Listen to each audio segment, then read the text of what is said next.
Olá, bom dia. O presidente da OAB diz que vai ao Supremo Tribunal Federal cobrar explicações do presidente Jair Bolsonaro. O advogado Felipe Santa Cruz quer um esclarecimento sobre as declarações de Bolsonaro em relação ao desaparecimento do pai dele durante a ditadura. O presidente sugeriu que o militante teria sido morto por uma organização de esquerda e não pelos militares, ao contrário do que confirmam documentos oficiais do Estado brasileiro. E você vai ver também que vão ser transferidos para presídios federais os mandantes da chacina de 57 presos no Pará. Foi o maior massacre em cadeias desde o Carandiru. Polícia procura um homem suspeito de matar a tiros a ex-mulher e o enteado ontem à noite em Belo Horizonte. A justiça ouve daqui a pouco os 4 presos suspeitos de invadir os celulares de autoridades. Um alerta para os pais: a taxa de vacinação de bebês contra a hepatite despencou no país inteiro. E você vai conhecer as novidades e as apostas da indústria de eletrônicos para vencer a crise. Eu posso comandar várias coisas usando o controle de voz da televisão. Ligar luzes da sala. São esses os nossos destaques. Hoje é terça-feira, dia 30 de julho. Bom Dia Brasil está começando agora.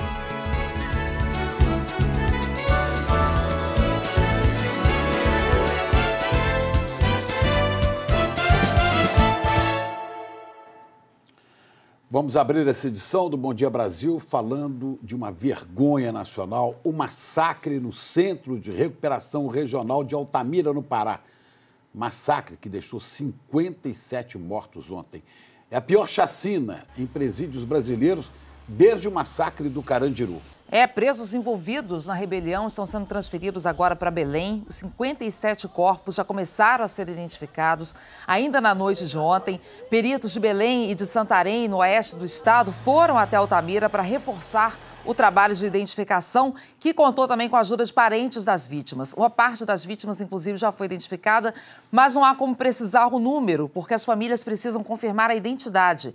A maior dificuldade está sendo os corpos que estão carbonizados. A liberação dos corpos identificados deve começar hoje, depois da identificação dos parentes. Os chefes das facções que coordenaram o massacre devem começar a chegar a Belém hoje de manhã, parte por avião, parte por via terrestre. Esse massacre também é o maior da história desde o Carandiru, também teve uma grande repercussão internacional. Vamos entender melhor como é que tudo aconteceu na reportagem do Fabiano Vilela. O Instituto Médico Legal precisou de uma carreta para transportar os 57 corpos. Os detentos foram mortos ontem de manhã no Centro de Recuperação Regional de Altamira, no sudoeste do Pará. Um grupo de presos rendeu 2 agentes penitenciários e conseguiu invadir uma cela ocupada por detentos de uma quadrilha rival.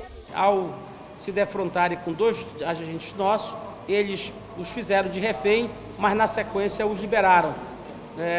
Uma forma de mostrar que se tratava de um acerto de conta entre 2 facções criminosas e não de um protesto, de uma rebelião por alguma coisa dirigida ao sistema prisional.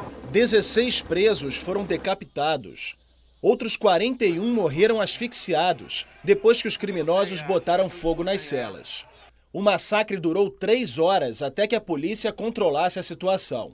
Do lado de fora, famílias de detentos estavam aflitas. Avisar pelo menos, olha, aqui está a lista, chama menos a mãe de cada um dos presos, fulano de tal, vem aqui, alguém, menos falar mais nada, gente. Em menos de 1 ano, é a 2ª vez que são registradas mortes no Centro de Recuperação de Altamira. Em setembro do ano passado, 7 detentos foram assassinados por outros presos durante uma rebelião. Os 46 presos que teriam participado do massacre serão transferidos para outros presídios. 10 presos, suspeitos de comandar o ataque, devem ser levados para penitenciárias federais.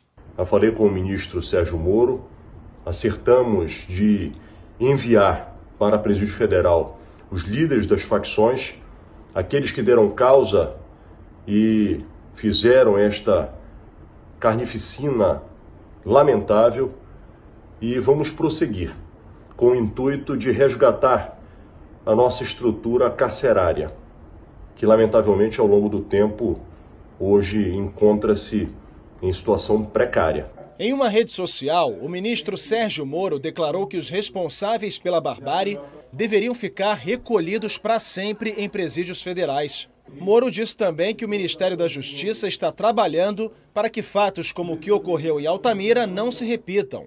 Mas isso leva tempo. O Conselho Nacional de Justiça pediu ao Tribunal de Justiça do Pará informações sobre a situação carcerária no estado e recomendou a criação de um gabinete de crise para acompanhar as medidas que serão adotadas após o massacre. Uma vendedora ambulante de doces foi morta a tiros no centro de Nova Iguaçu, na Baixada Fluminense. A polícia suspeita que o motivo do crime tenha sido uma disputa pela calçada onde ela trabalhava. Eram 2 horas da tarde quando Gisele de Lourdes Costa, de 32 anos, levou 5 tiros a queima-roupa. Testemunhas disseram que o homem chegou pedindo espaço. Os dois entraram em luta corporal e o homem atirou. Ele ainda não foi identificado. Gisele morreu antes de chegar ao hospital.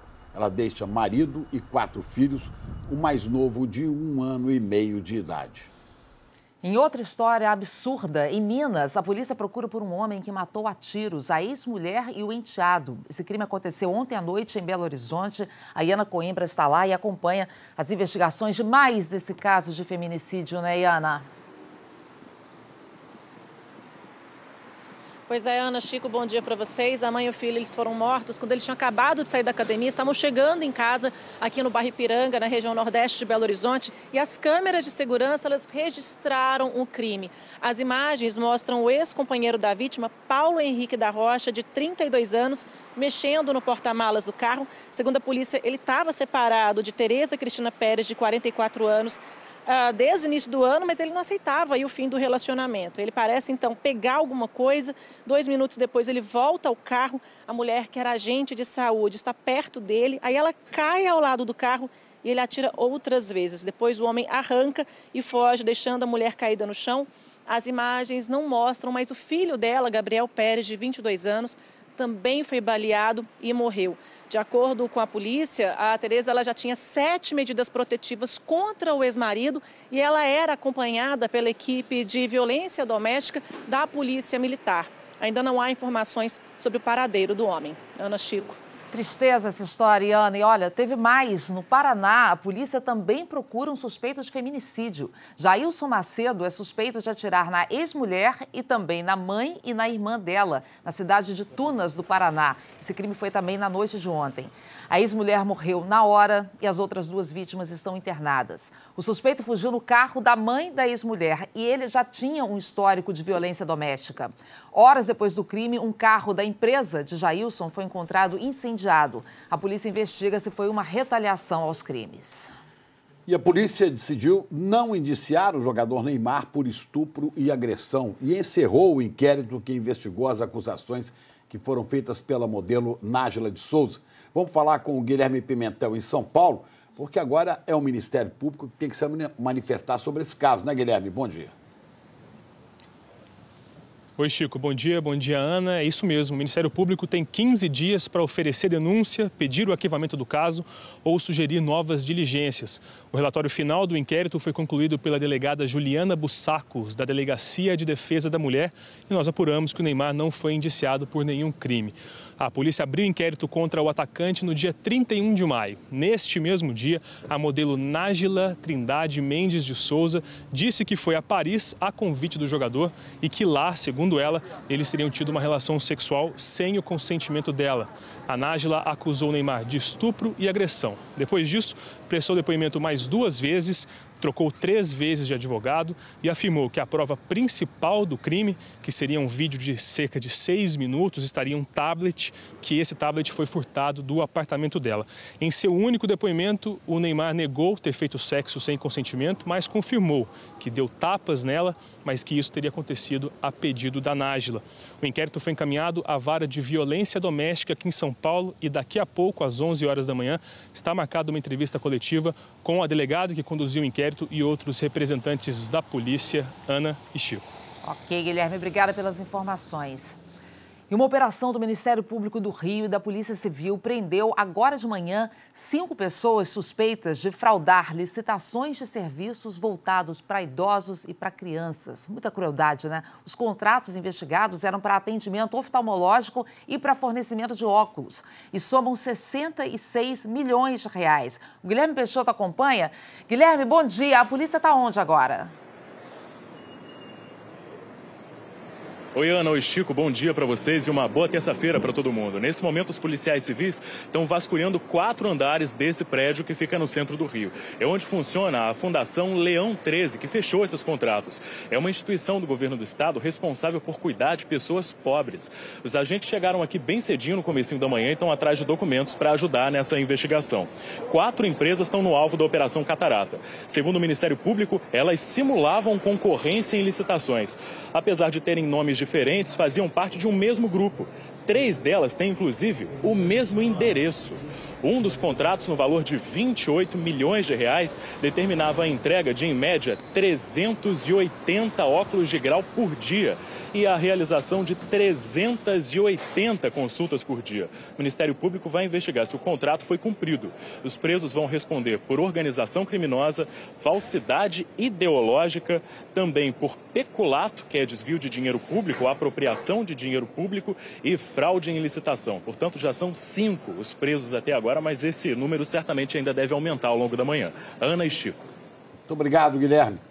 E em São Paulo, a polícia já sabe que parte daquele ouro que foi roubado do aeroporto de Guarulhos pertencia a uma mineradora canadense. Mas restam muitas dúvidas ainda, muitas perguntas a serem respondidas. Vamos falar com a Glória Vanik, em São Paulo. Bom dia, Glória. Bom dia, Chico. Bom dia, Ana Paula. Pois é, Chico, é verdade, ainda não se sabe, né, quem foram os líderes do ataque, por exemplo. O ouro pertencia a uma das maiores mineradoras do mundo e foi extraído em Minas Gerais. Ontem, a Justiça decretou a prisão preventiva de um dos suspeitos de participar do crime. Onde foram parar os 718 quilos de ouro roubados? Quem comandou o assalto milionário? Quem são os integrantes da quadrilha? São perguntas ainda sem resposta, 5 dias depois da ação dos criminosos no aeroporto de Guarulhos. O que se sabe agora é que parte do ouro pertencia à mineradora canadense Kinross, a 5ª maior do mundo. O metal foi extraído de uma mina de Paracatu, no noroeste de Minas Gerais. A mina é uma das maiores do Brasil e no ano passado bateu recorde de produção, 14,7 toneladas de ouro. A assessoria da empresa informou que o metal precioso estava em trânsito para terceiros e tem a expectativa de que o valor seja coberto pela seguradora do provedor de transporte. No caso, a transportadora Brinks. Num comunicado a clientes, a Brinks afirma que as autoridades de alguns aeroportos do país estabelecem restrições ao emprego de vigilância armada, que não tem autonomia para definir as condições em que determinadas operações são realizadas e que, em face dos níveis crescentes das atividades criminosas do país, se vê obrigada a interromper temporariamente suas operações em determinados aeroportos. Até agora, 3 suspeitos de envolvimento com o crime foram presos. Célio Dias é funcionário do estacionamento onde a quadrilha abandonou 2 carros depois do assalto. Ele fez exame de corpo de delito ontem à noite. Na decisão em que decretou a prisão preventiva de Célio, o juiz ressaltou que no estacionamento onde ele trabalha, a polícia encontrou um carregador de fuzil e uma sacola com luvas e gorros pretos. Funcionários disseram que Célio pediu para liberar o acesso de algumas pessoas, logo depois da entrada de veículos que transportaram as barras de ouro roubadas. Também estão presos no Departamento de Investigações Criminais Peterson Brasil, que, de acordo com as investigações, teria ligação com os assaltantes, e Peterson Patrício. Supervisor de segurança da concessionária Gru Airport, Peterson Patrício aparece nas imagens do assalto. Segundo a polícia, no fim de semana, Peterson Patrício caiu em contradição e confessou que participou do crime. Na primeira versão, ele havia dito que foi rendido pelos bandidos, que fizeram a família dele também refém. Ele alega que mudou o segundo depoimento porque ele ficou com medo dos policiais acharem que a família dele também tinha outra participação, então ele quis tirar e deu esse depoimento para a polícia. Mas ele alega para mim que não participou voluntariamente do crime. O advogado de Peterson Patrício disse que vai pedir um novo depoimento do cliente. Ana Paula e Chico. Seguimos acompanhando essa investigação que ainda está com muita coisa para ser esclarecida. Glória, até já. E o laboratório da UFRJ, que faz pesquisas sobre vírus como Zika, chikungunya, hepatite e AIDS, foi alvo de um furto e pela segunda vez este ano. Os ladrões levaram cabos, 5 compressores de ar-condicionado e ferramentas que ficavam na casa de máquinas. Esses aparelhos são necessários para manter a temperatura constante na sala onde ficam as pesquisas e conservar amostras congeladas a menos 80 graus Celsius. Pesquisadores disseram que faltou luz e um freezer queimou. A UFRJ disse que vai denunciar o caso hoje à Polícia Federal. E a cobertura das vacinas contra hepatite A e hepatite B despencou no último ano entre os bebês. Esses vírus provocam inflamação do fígado e, dependendo do caso, podem levar a complicações bem mais graves, como a cirrose e o câncer. A caderneta de vacinação ainda está no berço e a Edmária já vai levar a primeira filha para casa protegida contra a hepatite B. Mais para frente é continuar no posto, né? Mas agora na maternidade é muito bom ter. Aqui na maior maternidade de Mato Grosso do Sul são 800 nascimentos por mês. A vacinação é rotina. As crianças vão para casa já protegidas contra a hepatite B. É bem melhor sair daqui já com tudo prontinho. A gente já sai mais tranquila, né? A orientação do Ministério da Saúde é que a vacina contra a hepatite B seja aplicada em todos os bebês recém-nascidos. Mas de um ano para cá, essa meta está cada vez mais distante de ser cumprida. De 2018 para 2019, a taxa de cobertura caiu de 91% para menos de 70%. Pará e Rio de Janeiro têm os piores índices, abaixo de 50%. E a situação é ainda mais preocupante na vacina da hepatite A, que é dada a partir de 1 ano e 3 meses. A cobertura despencou de 81% para menos de 60% das crianças. Em 4 estados, Pará, Rio Grande do Norte, Bahia e Maranhão, o índice não alcança 50%. E no Rio de Janeiro, menos de 40% das crianças de 1 ano foram imunizadas até agora. O próprio Ministério da Saúde avalia que a queda na incidência da doença nos últimos anos trouxe para as pessoas uma falsa sensação de segurança. Mas com a queda na cobertura, o risco de novos casos de hepatite aumenta e muito. Além disso, outro problema é a falta de informação. Muitas famílias não vacinam os filhos por medo. A vacina de hepatite A ela é feita de uma maneira inativada. O vírus ele é inativado, né, por processos químicos, né? A da hepatite B ela é feita por uma técnica de gene recombinante, então o vírus não está ali. Então o risco de tomar a vacina e ter a doença não existe. Fica o alerta aí. Vamos saber agora de previsão do tempo. Jaqueline Brasil já aqui a postos. Jaqueline, bom dia. Destaque hoje mais uma vez é a chuva. Oi, Ana. Bom dia para você, para o Chico e bom dia para todos. Sim, hoje de novo pode chover em parte do norte, do litoral nordestino e no sul. A diferença dessa chuva de uma região para outra é a intensidade. No sul, ela pode ser forte, tudo por causa de uma frente fria. Em Erechim, no norte gaúcho, imagens ao vivo. Choveu e ventou bastante mais cedo, agora está ventando, a chuva deu uma trégua, mas vai ser o dia todo assim, tá? Chove para. E tudo é por causa da frente fria. Ontem, como já choveu bastante, o risco de deslizamento é médio para o sul do Rio Grande do Sul. E conforme essa frente fria vai subindo, ela vai arrastando as áreas de instabilidade, fabricando nuvens de chuva para Santa Catarina e parte do Paraná também. Aqui em São Paulo, o dia vai ser de sol, como essa imagem feita pelo Globocop mais cedo. Olha que imagem bonita, máxima de 27 graus, mas atenção porque à noite pode garoar. Já no Rio, em Minas e no Espírito Santo, o tempo fica firme, vale para toda a área em amarelo, centro-oeste, parte do norte e do interior nordestino. E na zona da mata, em Pernambuco, também. De onde veio essa imagem gravada por um celular? Foi em Timbaúba. Esse grupo se arrisca, desce a barragem de Tiúma, que tem 30 metros de altura, o mesmo que um prédio de 10 andares. Olha só o perigo. Não pode fazer isso, né? Nessa região hoje não chove. Onde pode chover? No litoral nordestino e mais na porção norte do Amazonas, pegando Roraima, também parte do Pará e também Macapá. Em Belém, inclusive. Hoje com máxima de 34 graus, 31 em Fortaleza, no Rio também, BH menos, 26 em Porto Alegre, a capital mais fria hoje, 20. Já em Cuiabá, não tem jeito, aquele calorão de 34 e Palmas, 36 graus, Chico e Ana. Jaqueline, agora nos lugares mais quentes do país, né, onde está esse amarelão aí, o problema é a seca e as queimadas. Onde é que está tendo mais queimadas aí?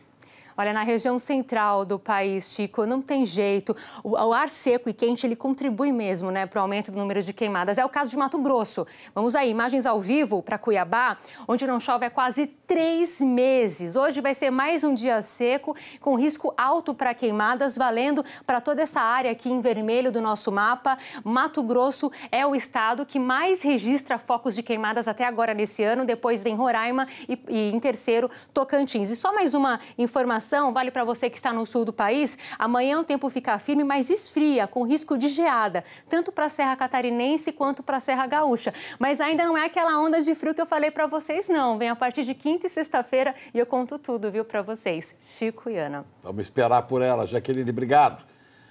E você vai ver a seguir, o presidente da OAB diz que vai ao Supremo cobrar explicações de Jair Bolsonaro sobre a morte do pai dele na ditadura militar. A invasão de gafanhotos na cidade de Las Vegas deixa moradores em pânico. E a feira em São Paulo mostra as últimas novidades da indústria de eletroeletrônicos. Agora são 8 horas e 20 minutos, hora de Brasília.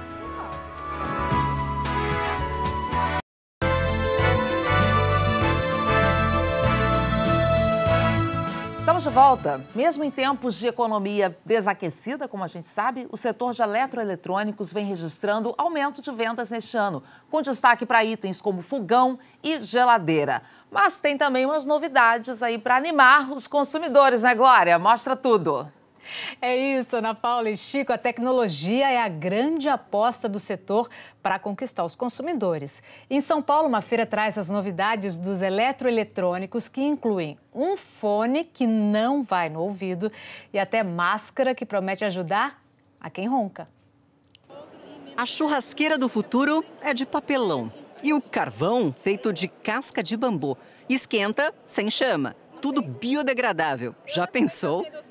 É bem estranho, mas bem legal também. E se você tá afim de ouvir uma música por aí, que tal esse fone, que não vai no ouvido? Se encostar no seu osso da face, o osso da face vai vibrar junto com o fone e aí vai para o canal auditivo e aí o cérebro decodifica como música ou som. Só ouvindo pra crer. Dá uma tremidinha aqui do lado, mas suave. Tá me ouvindo bem? Tô sim. As novidades estão na Eletrolar, uma feira de eletroeletrônicos, eletrodomésticos, tecnologia móvel e tecnologia da informação, que apresenta os lançamentos das indústrias para os lojistas. As empresas se preparam para fornecer um produto com maiores benefícios. O cliente está disposto a pagar mais por um produto que venha com mais vantagens. A indústria torce para conseguir multiplicar as vendas nos próximos meses e terminar o ano perto da meta de crescimento. Até agora, o resultado foi menor do que o projetado, apesar de positivo. Aumento médio de 5% nas vendas no primeiro semestre deste ano,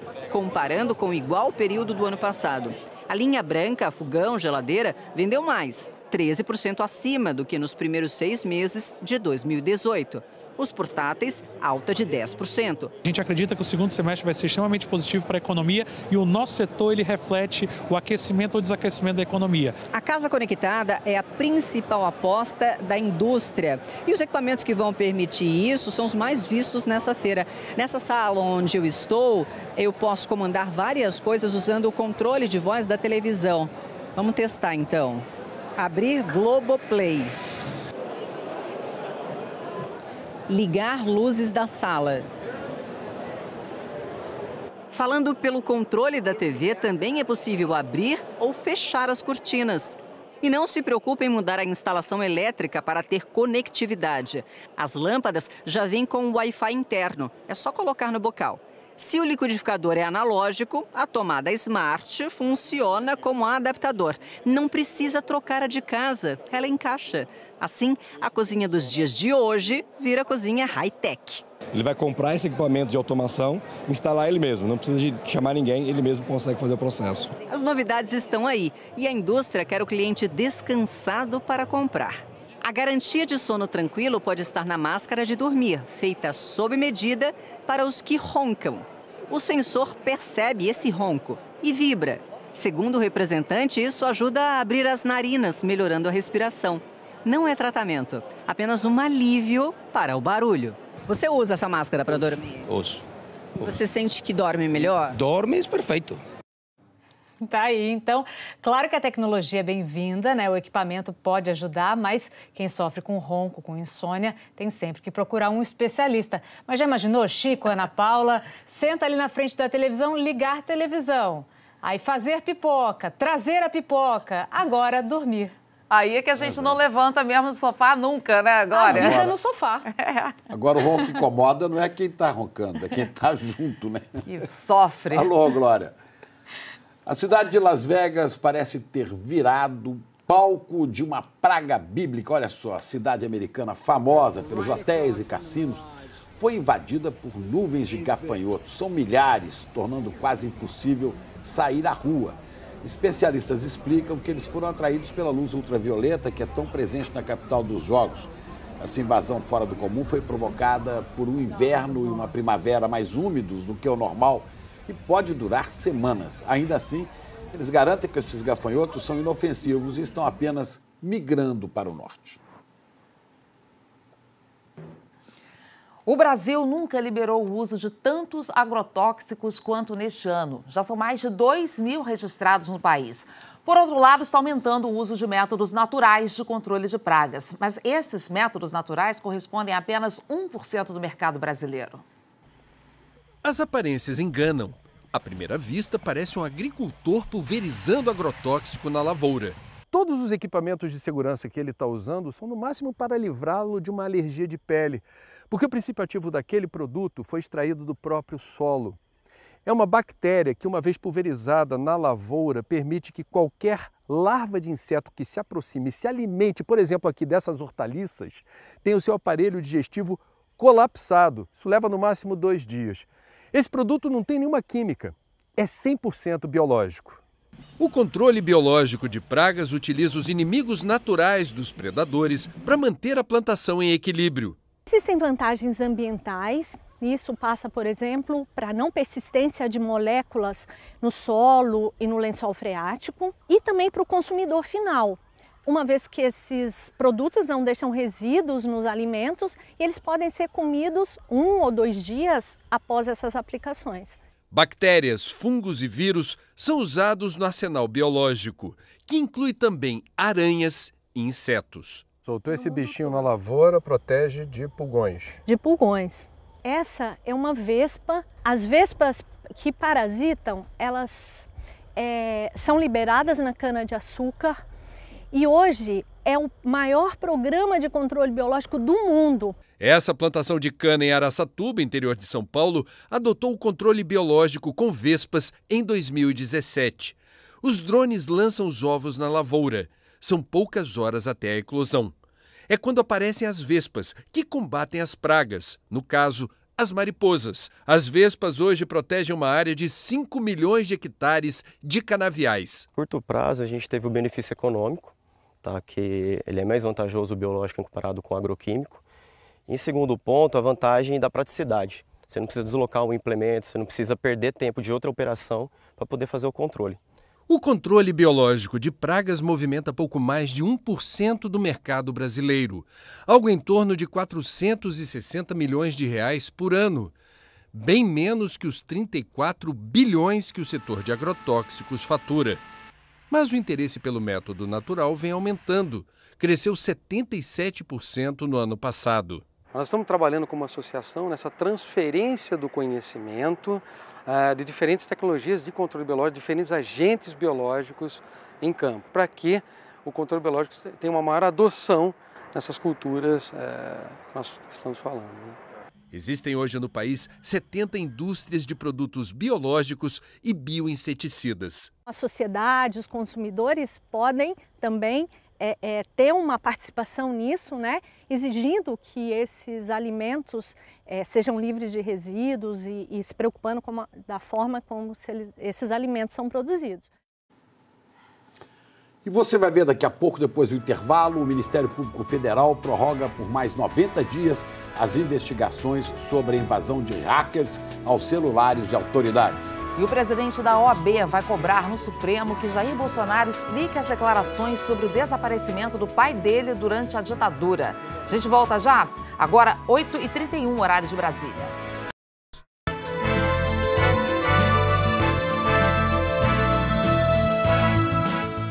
4 presos suspeitos de invadir e hackear dados de autoridades dos 3 poderes vão passar agora de manhã por uma audiência de custódia. Vamos falar em Brasília com a repórter Natália Godoy, que está em frente à Justiça Federal. Natália, bom dia para você. Qual é o objetivo dessa audiência?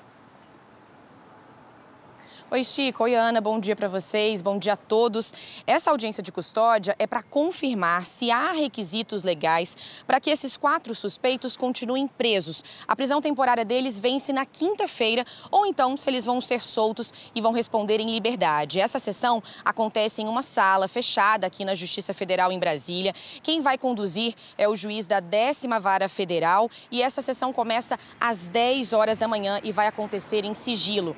Ainda não sabemos a ordem que eles vão ser ouvidos. Os 4 suspeitos são Danilo Cristiano Marques, Gustavo Henrique Elias Santos, o DJ Guto, a mulher dele, Suelen Priscila de Oliveira e Walter Delgatti Neto. O Ministério Público Federal prorrogou essas investigações por mais 90 dias, ou seja, essas investigações então só terminam em outubro sobre aí esse acesso, essa troca de mensagens entre autoridades, essa suspeita desse acesso à troca de mensagens. Chico e Ana, volto com vocês. Obrigada, Natália.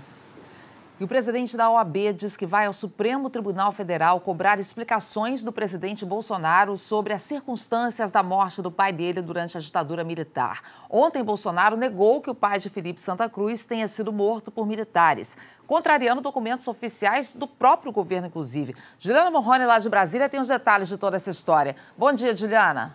Oi, Ana, bom dia, Chico, bom dia a todos. Ana, primeiro, Bolsonaro afirmou que sabia como Fernando Santa Cruz Oliveira tinha desaparecido na ditadura militar. Depois disse que Oliveira foi morto por correligionários do movimento de esquerda. Os documentos oficiais afirmam que Fernando Santa Cruz Oliveira foi morto pela ditadura militar na década de 1970. A fala do presidente provocou reação de vários setores da sociedade civil. O assunto começou nessa entrevista em que o presidente Jair Bolsonaro reclamou da atuação da OAB durante a investigação do caso da facada dada por Adélio Bispo nele. Foi quando atacou o presidente da Ordem, Felipe Santa Cruz. Por que a OAB impediu que a Polícia Federal entrasse no telefone de um dos caríssimos advogados? Qual é a intenção da OAB? Quem é essa OAB? Um dia, se o presidente da OAB quiser saber como é que o pai dele desapareceu no período militar, eu conto para ele. Ele não vai querer ouvir a verdade. Eu conto para ele. A versão, não é a minha versão. Aqui, a minha vivência me fez chegar a essas conclusões naquele momento. O pai dele integrou a Ação Popular, o grupo mais sanguinário e violento da guerrilha lá de Pernambuco. Okay? Veio desaparecer no Rio de Janeiro. Fernando Augusto de Santa Cruz Oliveira, pai do presidente da OAB, foi militante estudantil e integrou a Ação Popular, uma organização contrária ao regime militar. Ele desapareceu em 74, no Rio de Janeiro. Em nota, a OAB disse que se solidariza com todas as famílias daqueles que foram mortos, torturados ou desaparecidos ao longo da história, especialmente durante o golpe militar de 64, inclusive a família de Fernando Santa Cruz, pai de Felipe Santa Cruz, atingidos por manifestações, segundo a ordem, excessivas e de frivolidade extrema do senhor presidente da República.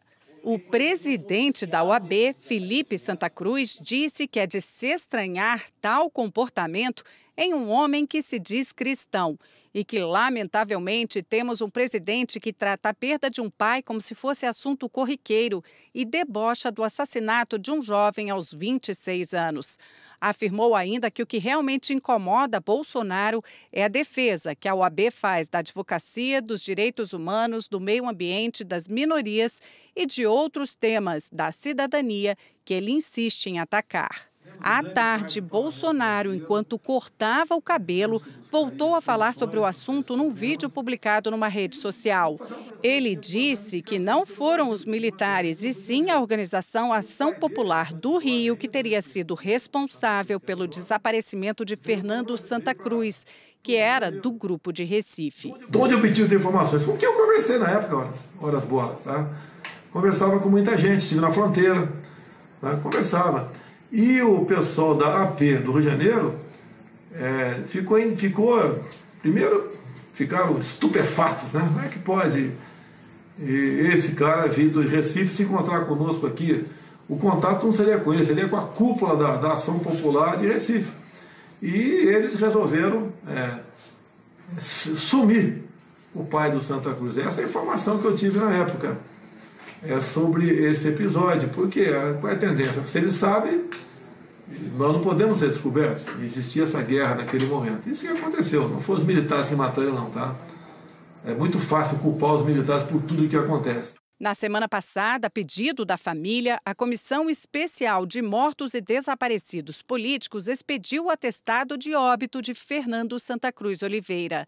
Diz que ele faleceu provavelmente no dia 23 de fevereiro de 74, no Rio de Janeiro, em razão de morte não natural, violenta, causada pelo Estado brasileiro no contexto da perseguição sistemática e generalizada à população identificada como opositora política ao regime ditatorial. A presidente da comissão, que é ligada ao Ministério da Mulher, Família e Direitos Humanos, disse que as afirmações do presidente Bolsonaro são gravíssimas. Uma informação que, ao invés de contribuir, ela apenas confunde, porque ela diz que a pessoa foi assassinada por outro. Então, por que não falou isso no tempo da Comissão Nacional da Verdade? Então, essa parcela, esse poder que ele detém nesse caso, faz com que isso seja uma tortura reiterada. Porque a família está à mercê, infelizmente, dos órgãos estatais para saber esse tipo de informação. A Comissão Nacional da Verdade, que apurou violações de direitos humanos durante o governo militar, tratou do caso de Santa Cruz. O relatório diz que foram ouvidos 2 ex-agentes da ditadura sobre o desaparecimento dele. E um deles cita Fernando como uma das vítimas que foram incineradas numa usina em Campos dos Goitacazes, no Rio de Janeiro. E um documento anexado ao relatório mostra que Santa Cruz Oliveira estava sob custódia do Estado quando foi assassinado. É secreto do Ministério da Aeronáutica e atesta que ele foi preso pelo regime em 22 de fevereiro de 74, no Rio. A diretora da Anistia Internacional no Brasil, Jurema Werneck, disse que é terrível que o filho de um desaparecido pelo regime militar tenha que ouvir do presidente do Brasil, que deveria ser o defensor máximo do respeito e da justiça no país, declarações tão duras. No fim do dia, o presidente da OAB disse que vai recorrer ao Supremo Tribunal Federal para que o presidente esclareça as informações que diz ter sobre o pai, Fernando de Santa Cruz Oliveira. Eu me preocupo, quero saber do presidente o que efetivamente ele sabe, se ele soube nos porões da ditadura, o que é muito grave, porque ele diz que soube à época, quando era militar, então ele reconhece relação com os porões da ditadura, e eu vou ao Supremo Tribunal Federal interpelar o presidente para que ele esclareça isso. E nós estranhamos que o presidente dedique seu dia a falar do passado, a atacar a memória dos mortos e a causar mais ódio numa sociedade que já tem muito ódio e já está muito dividida. O advogado que representa o presidente da OAB disse que vai tentar entrar ainda hoje com um pedido de esclarecimentos lá no Supremo. Ana Paula e Chico. Obrigado, Juliana. E você vai ver a seguir: a investigação sobre a morte de um líder indígena no Amapá não encontra provas de ação de garimpeiros. E um relatório internacional mostra que o Brasil é um dos países onde mais se mata quem defende o meio ambiente. A gente fala disso já já.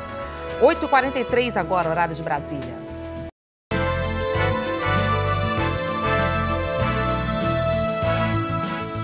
A Justiça decretou a prisão preventiva do morador de rua que atacou e matou 2 pessoas na Lagoa, zona sul do Rio. Plácido Correia de Moura já estava preso em flagrante. Ele foi baleado pela polícia depois do ataque e está internado. João Napoli, de 35 anos, e Marcelo Henrique Reis, de 39, que foram mortos a facadas no meio da rua, serão sepultados hoje. A namorada de João, Caroline Murtinho, deve ter alta hoje. A Polícia Federal, o Exército e a Polícia Militar dizem não haver provas de que o líder indígena do Amapá tenha sido morto por garimpeiros na reserva Waiampi. O Ministério Público Federal confirmou que não foram encontrados vestígios que pudessem indicar a presença de invasores. O Exército diz que não houve confronto. Não houve, até o momento, indícios de invasão e, consequentemente, como não houve invasão, não houve conflito. Se assustaram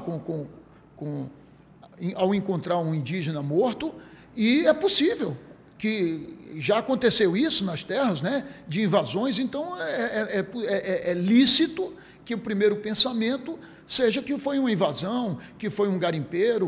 A morte do chefe indígena Emílio Wayampi foi na segunda-feira da semana passada.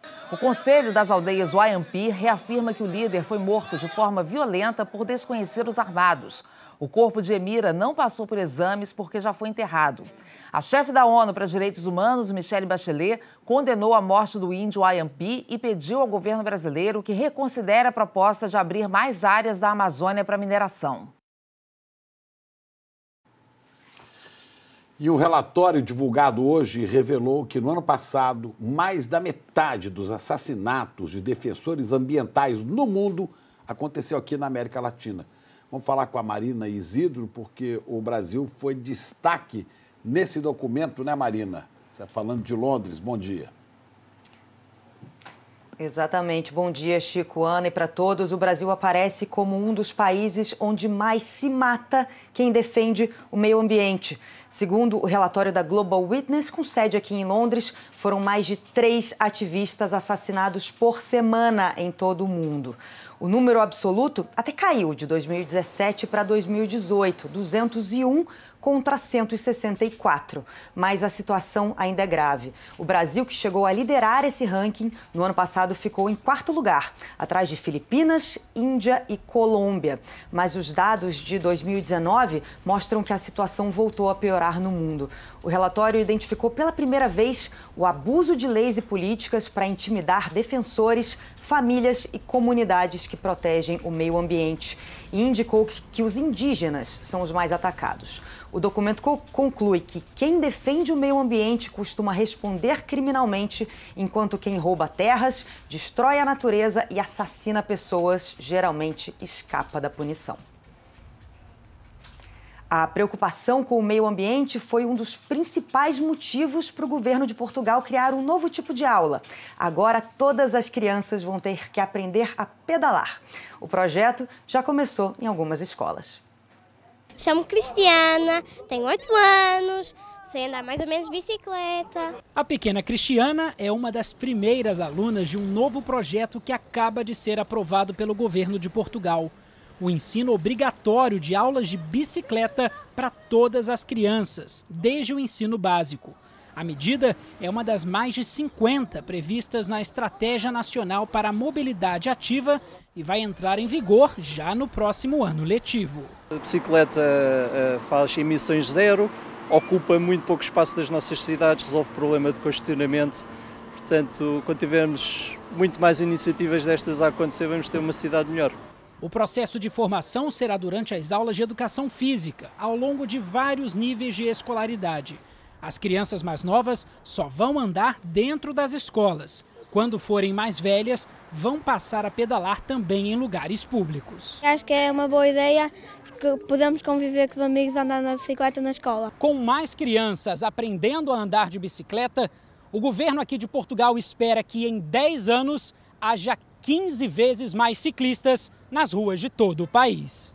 A ideia é fazer com que cresça de 0,5% para quase 8% a taxa da população portuguesa que usa a bicicleta como meio de transporte. Minha família é ciclista, o meu avô, o meu pai, o meu padrinho já foi. Há também a previsão de aulas para os maiores.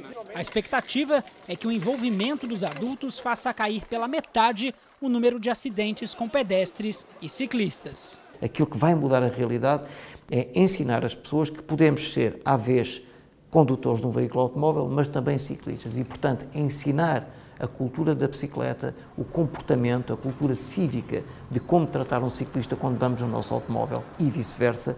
Além das aulas, o projeto prevê a construção de 5 vezes mais ciclovias, mais patrulhas de trânsito e que empresas estimulem o uso da bicicleta entre os seus funcionários, com a criação de estacionamentos especiais, empréstimo de equipamentos e incentivos fiscais para a compra de bicicletas elétricas. Esse projeto nasceu porque Portugal assinou o Acordo do Clima de Paris e, com isso, se comprometeu a ser neutro em carbono até 2050. Muito legal, né, Chico, Ana? Muito bacana, Marina. A bicicleta é um meio de transporte mais ecológico, mais barato e mais saudável, né? A pessoa ainda faz um exercício. Que seja exemplo, né? Com segurança para os ciclistas, que aqui sofrem muito. Obrigada, Marina. Depois do intervalo, a iniciativa de professores da Califórnia no muro que separa os Estados Unidos do México. Agora são 8h52, hora de Brasília.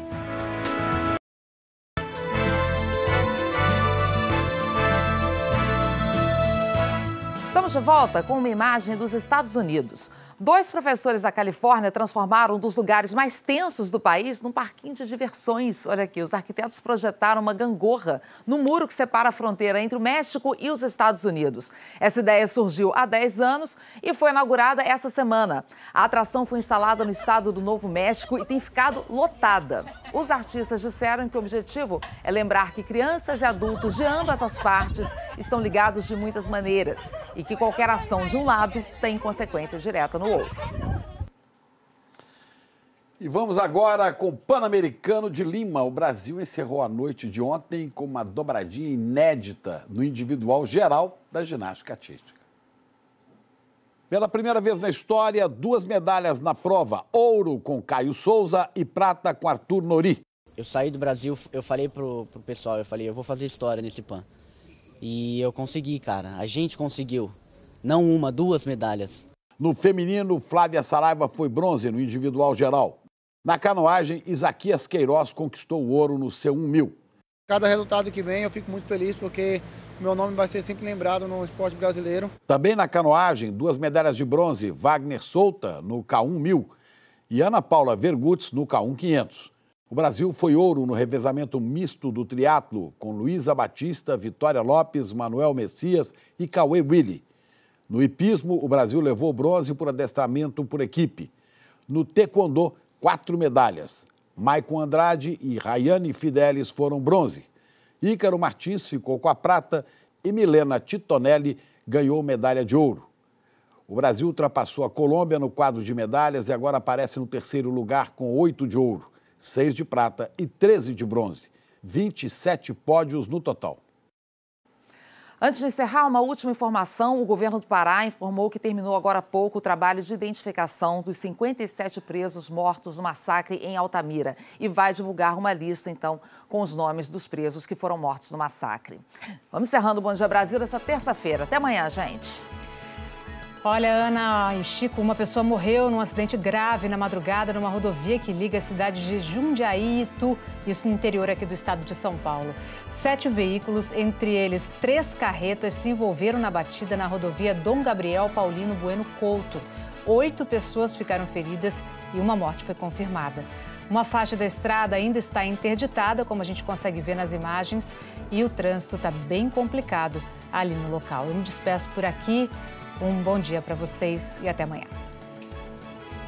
Começa a partir de hoje a revisão das normas que tratam de segurança e saúde no ambiente de trabalho. O governo adotou mudanças para reduzir custos das empresas e de empregadores. Empresas consideradas de baixo risco ficarão dispensadas de elaborar programas de controle médico de saúde ocupacional. Isso vale também para micro e pequenas empresas. Bom dia. Eu me despeço falando de 2 tragédias ambientais. Cerca de 200 renas morreram de fome na Noruega e a causa são as mudanças climáticas. Choveu muito e com a grossa camada de gelo os animais não conseguiram comer.